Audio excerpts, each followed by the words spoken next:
सूर्य मुदस्सर की आयत लिमन शाह मिनकुम अन यतकद्दम औ यतअखर कि तुम में से जो कोई चाहे तो वो कुछ अपने लिए आगे भेज दे या फिर अपने लिए कुछ पीछे छोड़ दे। मुफस्सिर किराम ये फरमाते हैं तकदीम और ताख़ीर का जो फ़लसफ़ा कुरान बयान करता है इसको मुख्तलिफ़ तरह से बयान किया गया है और हर अंदाज़ ही बहुत खूबसूरत है। अब यहाँ पे एक और अंदाज से मुफस्सिर किराम ये बात बयान फरमाते हैं कि हर इंसान इस प्रोसेस से गुज़र रहा है, डेली गुज़रता है, हर वक्त गुज़रता है कि कुछ ना कुछ उसका आगे जा रहा होता है और कुछ ना कुछ उसका पीछे जो है वो रह रहा होता है। इसमें अगर आप फिज़िकली देखा जाए तो हमारी हर सलाहियत जो है वो हर दिन के साथ बढ़ रही होती है। हमारे सेल्स, हमारा खून, हमारी जिस्मानी साख्त, हमारी खाल, हमारा बहुत कुछ फ़िज़िकल जो है वो रोज़ चेंज हो रहा होता है। तो गोया कि इनमें भी तकदीम हो रही होती है और इनमें ताख़ीर कैसे हो रही होती है कि कुछ ना कुछ हमारा फ़िज़िकली भी जो है वो ढल रहा होता है। हमारी एनर्जी, हमारी जवानी, हमारी ताकत, हमारी सेहत, हमारी सलाहियत जो है वो वक्त के साथ साथ जो है कुछ ना कुछ पीछे भी जा रही होती है। तो तकदीम और ताख़ीर का जो सारा प्रोसेस है ये फ़िज़िकली भी चल रहा होता है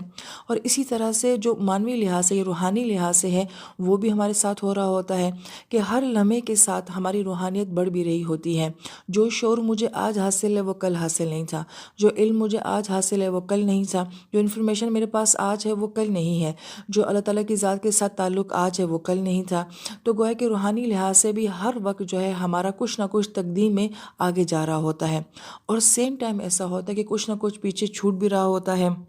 और बाज़ औक़ात रूहानी तौर पे ऐसा भी होता है कि जो कैफ़ियत मुझे कल नसीब थी वो आज नहीं। मसलन वो जो बचपन की मासूमियत होती है वो फिर आहिस्ता आहिस्ता ख़त्म हो जाती है। इंसान अपनी जवानी में अपनी सेहत में बहुत सारे अमाल कर लेता है मगर वक्त के साथ साथ जो है वो उनका म्यार जो है वो कम होने शुरू हो जाता है। तो रूहानी लिहाज से भी कुछ ना कुछ इंसान पीछे छोड़ रहा होता है और कुछ ना कुछ वो आगे भेज रहा होता है। बिल्कुल इसी तरह से अहले इल्म ये बात भी फरमाते हैं, इंसान अपना बचपन पीछे छोड़ रहा है, अपने बुढ़ापे को आगे लेकर आ रहा है। बहुत सारी यादें, बहुत सारी हमारी ज़िंदगी का हिस्सा जो है वो हमारा माजी बन रहा है और बैक वक्त हमारे सामने एक मुस्तकबिल जो है वो भी खड़ा हुआ है। इसी तरह से इंसान की सलाहियतें हैं, वक्त के साथ साथ इंसान बहुत ग्रूम हो रहा है, अपनी सलाहियतों को बहुत आगे बढ़ा रहा है, लेकिन सेम टाइम जो है वो बहुत कुछ जो वो कर सकता था अब वो नहीं कर पा रहा, वो पीछे भी छोड़ रहा है। और सबसे बड़ी बात ये कि हर लम्हा हम अपनी ज़िंदगी को जो है आगे तो लेके जा रहे होते हैं, लेकिन साथ साथ हम अपनी ज़िंदगी का बहुत सारा हिस्सा जो है वो पीछे भी छोड़ रहे होते हैं। गोया कि ये आयत मुबारका इतनी वसी है कि इसके ऊपर जितना ज़्यादा गौर किया जाए उतना ही इंसान गहरा होता चला जाता है कि हम हर लम्हा किस चीज़ को फेस कर रहे हैं और किस चीज़ को हम पीछे छोड़ते जा रहे हैं। हर गुज़रते दिन के साथ जो है मेरी आवाज़, मेरा अमल, मेरी बातें, मेरी मुस्कुराहटें, मेरे आंसू जो हैं ये माज़ी का हिस्सा बनते जा रहे हैं, ये मेरी यादें बनती जा रही हैं। और बैक वक्त ऐसा भी है कि सामने की एक ज़िंदगी है जिसमें बहुत कुछ अभी बाकी है जो करने वाला है। और इसी तरीके से इंसान जो है बैक वक्त इस दुनिया से जा भी रहा है और एक आने वाली दुनिया में एंटर भी हो रहा है। हमारा हर गुज़रता लम्हा जो है हमें इस दुनिया से दूर करता जा रहा है और हमारे आने वाली ज़िंदगी से हमें करीब करता जा रहा है। जैसे कि हम छुट्टियां गुजारते हैं तो हमें रोज़ ये एहसास होता है कि आज हमारी एक और छुट्टी जो है वो कम हो गई है। हम कहीं सफ़र करने के लिए बाहर जाते हैं, हमारा 15 दिन का स्टे होता है, तो हर दिन के साथ हमारा स्टे जो है वो कम होता जा रहा है और हमारा घर लौटने का वक्त नज़दीक आता जा रहा है। ये तकदीम, ये ताख़ीर हमारी ज़िंदगी में भी चल रही है कि हर लम्हा हम अपनी एक ज़िंदगी से दूर होते जा रहे हैं और किसी दूसरी ज़िंदगी से बहुत करीब होते जा रहे हैं। और हर गुज़रता हुआ दिन जो है मेरी ज़िंदगी का वो मेरा नाम अमाल बनता जा रहा है और दुनिया में मेरी निशानियां हैं, मेरी कुछ यादें हैं, मेरी कुछ पहचान है जो मैं हर दिन के साथ छोड़ती जा रही हूँ। और जब मैं कल नहीं होंगी तो दुनिया मुझे मेरे कल के दिन से याद करेगी कि मैंने कल का दिन कैसे गुजारा था। यही वजह है कि कुरान इस बात को बार बार बयान करता है कि देखो कि तुम अपना हर दिन कैसे गुजार रहे हो, कि दुनिया में तुम अपना क्या छोड़ के जा रहे हो और आगे के लिए तुम अपना क्या लेकर जा रहे हो। और आने वाली आयत मुबारका इस मज़मून को मज़ीद खूबसूरत बना देती है कि अल्लाह पाक फरमाते हैं कुल्लु नफ्सिन बिमा कसबत रहीना,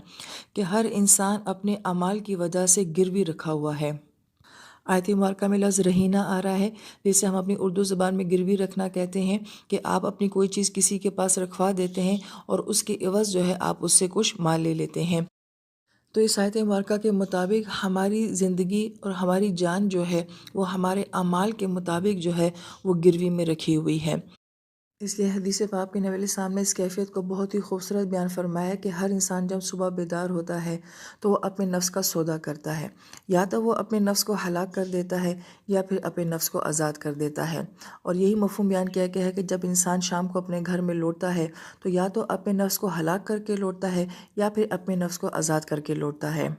تو جس طرح سے ہم جب صبح کرتے ہیں، ہم نے اپنے کاروبار میں جانا ہے، اپنی نوکریوں پہ جانا ہے، اپنے گھروں کو سنبھالنا ہے، بالکل اسی طریقے سے انسان جو ہے اس دنیا کے دن سے اپنی آخرت کا ایک دن بنا رہا ہوتا ہے۔ یہ بہت گہری بات ہے اور بہت خوبصورت بات ہے کہ جو دن میں آج دنیا میں اپنا جیسا گزار رہی ہوں ایسا ہی میں اپنا دن آخرت میں بنا رہی ہوں۔ جو کچھ میں نے آج اپنے دن میں کمایا ہے وہی کل مجھے آخرت میں وہاں پہ ریسیو ہوگا۔ تو گویا کہ جس طرح سے زندگی یہاں پہ گزر رہی ہے ویسی ہی زندگی میری مرنے کے بعد آگے تیار ہو رہی ہے۔ میرا آج کا دن بہت اہم ہے، یہ جو گزرتے ہوئے لمحات ہیں میری زندگی کے بہت اہم ہیں، کیونکہ جیسا یہ میں وقت گزار رہی ہوں ایسا ہی وقت مجھے آگے دیکھنا ہوگا۔ لہٰذا مفسرین کرام دو باتیں بہت ہی خوبصورت بیان فرماتے ہیں کہ دو کتابیں ہیں اور دو زندگیاں ہیں۔ جس طرح انسان کا رویہ آج دنیا میں اس قرآن والی کتاب کے ساتھ ہے، ویسا ہی انسان اپنا اعمال نامہ آخرت کی کتاب کی صورت میں دیکھے گا۔ تو وہ دیکھے کہ دنیا میں وہ اپنی اس کتاب کے ساتھ کیا کر رہا ہے، ویسے ہی اس کو اپنی آخرت کی کتاب دیکھنی پڑے گی۔ تو ان دو کتابوں کا آپس میں تعلق ہے، قرآن کی کتاب اور ہمارے نامہ اعمال کی کتاب۔ اسی طریقے سے جو میرا آج کا دنیا کا دن ہے بالکل ایسا ہی کل میرا آخرت کا دن ہوگا۔ تو ان دونوں دنیاؤں کا آپس میں بڑا گہرا ربط ہوتا ہے۔ اس لیے قرآن یہ سوچ دیتا ہے کہ تمہارا ہر دن بہت قیمتی ہے، ہر صبح بہت قیمتی ہے، ہر رات بہت قیمتی ہے، کیونکہ بالکل ایسے ہی صبح تمہارے لیے آخرت میں منتظر ہے، ایسے ہی رات تمہارے لیے وہاں پہ بھی منتظر ہوگی۔ اور انسان یہ ڈیلنگ روز کرتا ہے، لیکن ہمارا مسئلہ یہ ہے کہ ہم اس دنیا میں اتنے مگن ہو چکے ہیں کہ ہمیں اس سے کوئی فرق نہیں پڑ رہا کہ میں نے جو آج کا دن گزارا ہے ایسا ہی دن مجھے آخرت میں بھی دیکھنا پڑے گا۔ تو پھر ہم میں سے ہر ایک یہ دیکھے کہ وہ آج کا دن کیسا گزارا ہے، اور جو کچھ میں نے آج کیا ہے یا جو کچھ میں آج تک کرتی آئی ہوں اس کے بدلے میں نے اپنی جان کو رہن رکھوایا ہوا ہے، وہ کس قیمت پہ رکھوایا ہوا ہے اور کس جگہ پہ رہن رکھوایا ہوا ہے۔ اور پھر بہت اہم نقطہ جو اس لفظ رہینہ کے اندر ہے کہ آپ اپنی رہن رکھوائی چیز واپس کب لیتے ہیں، کہ جو بات آپ نے سامنے والے سے طے کی ہوتی ہے کہ اتنا میں آپ کو واپس کر کے جاؤں گا، اپنی چیز واپس لے کے چلا جاؤں گا۔ لہٰذا مفسرین کرام یہ فرماتے ہیں کہ انسان جب تک اعمال نہیں دے گا، نیکیاں نہیں دے گا، وہ اپنے نفس کو آزاد نہیں کروا سکے گا۔ اور پھر اہل علم یہ فرماتے ہیں کہ جب آپ اپنی چیز کسی کے پاس رہن رکھواتے ہیں تو آپ سامنے والے سے یہ کہتے ہیں میری یہ چیز آپ رکھ لیجئے اور اس کے عوض آپ مجھے کچھ دے دیجئے۔ ہم نے اپنی جان رہن رکھوائی ہوئی ہے تو ہم نے اس کے عوض لیا ہوا کیا ہے؟ تو اہل علم فرماتے ہیں مہلت، وقت، یہ ٹائم، یہ اتنی قیمتی چیز ہے کہ ہم نے یہ مہلت اللہ تعالیٰ سے لی ہوئی ہے کہ اس وقت میں ہم آپ کو عمل کر کے دکھائیں گے، نیکیاں کر کے دکھائیں گے، اور پھر کل انسان جا کے اس مہلت میں کیے ہوئے اعمال دکھا کے اپنی جان کو آزاد کروا دے گا۔ لہٰذا یہ وقت جو ہے جو سورہ عصر میں بھی بیان کیا گیا تھا یہ بڑی تیز رفتاری کے ساتھ گزر رہا ہے، اور ہم روزانہ اللہ تعالیٰ کے ساتھ ایک ڈیل کر رہے ہیں اور روزانہ تقدیم اور تاخیر کے مرحلے سے ہم لوگ گزر رہے ہیں۔ لہٰذا اللہ تعالیٰ سے دعا ہے کہ اللہ تعالیٰ ہمیں اپنے وقت کی قدر کرنے کی توفیق دے، اللہ تعالیٰ ہمیں اپنی ذات کے ساتھ خوبصورت ڈیلنگ کرنے کی توفیق دے کہ روزانہ ہم اپنے نفس کے لیے اللہ تعالیٰ کے ساتھ کوئی خوبصورت ڈیل کریں ہم، اور اللہ کرے کہ ہماری یہ زندگی اس خوبصورتی کے ساتھ گزرے کہ اتنی ہی خوبصورت زندگی میرے لیے آگے بھی منتظر ہو، اور جو دن بھی ہم اپنی زندگی کا گزار رہے ہیں وہ ہمیں خوبصورت یادگار کے ساتھ اور کسی خوبصورت عمل کے ساتھ دنیا میں چھوڑ کر جائیں۔ آمین یا رب العالمین۔